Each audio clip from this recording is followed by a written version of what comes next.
बिहार में इस साल के अंत में विधानसभा चुनाव होने वाला है, इसे लेकर सियासी सरगर्मियां तेज है। नालंदा दौरे पर पहुंचे केंद्रीय गृह राज्य मंत्री नित्यानंद राय ने कहा, बिहार में एनडीए की सरकार प्रचंड बहुमत से बनेगी। महागठबंधन पर तीखा हमला करते हुए उन्होंने कहा, इनका विकास से कोई लेना देना नहीं है।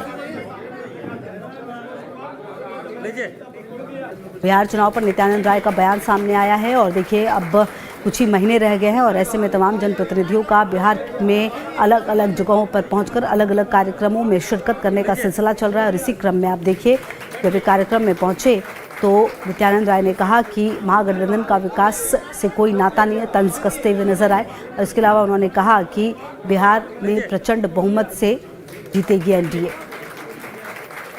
महागठबंधन का विकास से कोई नाता नहीं है, ये भी कहते हुए नजर आए नित्यानंद राय, जो लगातार एक्टिव रहे हैं और पिछले कुछ समय में लगातार इनको कई मंचों पर देखा गया। और देखिए, क्योंकि बिहार में चुनाव है और ऐसे में लगातार तमाम जनप्रतिनिधियों की तरफ से अलग अलग कार्यक्रमों में शिरकत किया जा रहा है, अलग अलग तरीके से लोगों के बीच पहुंचकर उनको समझाया जा रहा है। और इसी क्रम में जब एक कार्यक्रम में पहुंचे तो नालंदा में बोलते हुए नजर आए नित्यानंद राय कि किस तरह से महागठबंधन का विकास से कोई नाता नहीं। और इसके अलावा उन्होंने ये भी कहा कि एनडीए जो है वो पूर्ण बहुमत से, प्रचंड बहुमत से बिहार में जीतेगी। जो कॉन्फिडेंस है वो दिखता हुआ नजर आया। बहरहाल चुनाव से पहले लगातार आम लोगों के बीच में इस तरह के कार्यक्रमों में पहुंचकर जो आप समझिए माइक्रो मैनेजमेंट जिसका जिक्र लगातार बीजेपी की तरफ से किया जाता है, उसे ही करते हुए नजर आए। क्या कुछ कहा गया है, सुनिए जरा। एनडीए ने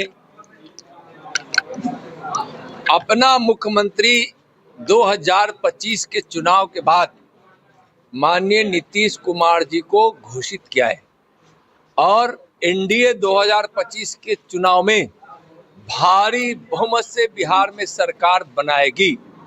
बिहार की जनता अच्छी तरह से जानती है कि परिवारवाद की पार्टी आरजेडी और उसको साथ देने वाली कांग्रेस और वामपंथ तीनों बिहार के विकास से कभी मतलब नहीं रखी, बिहार को हमेशा बदनाम की। तमाम खबरों पर नजर